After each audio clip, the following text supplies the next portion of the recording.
আজকে সকাল সকাল রেডি হয়ে বেরিয়ে গিয়েছিলাম বড়মার কাছে যাওয়ার উদ্দেশ্যে। অনেক দিনের ইচ্ছা যে বড়মার কাছে যাবো, বড়মার কাছে যাবো। তো আজকে ফাইনালি রেডি হয়ে বেরিয়েই পড়লাম বড়মার উদ্দেশ্যে।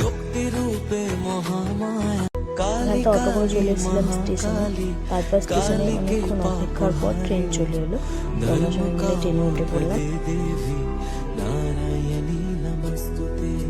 শক্তি রূপে মহামায়া, অস্ত্র ভুজা মা অভয়া, তোরি অভাবে আধারে ভাঙে যে আকাশ।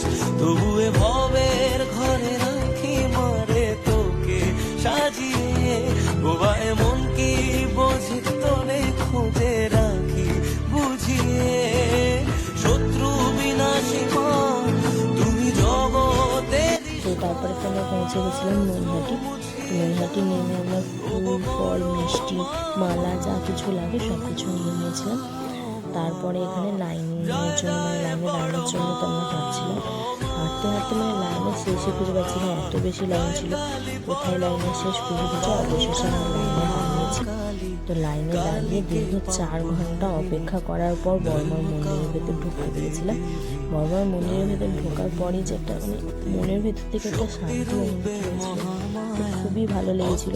তো তারপরে এখানে পুজো দিয়ে নিয়েছিলাম। পুজো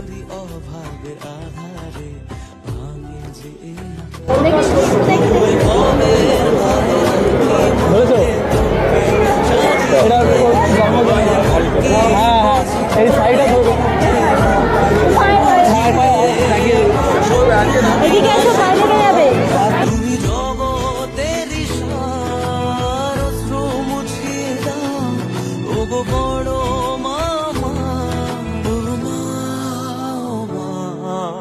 জয়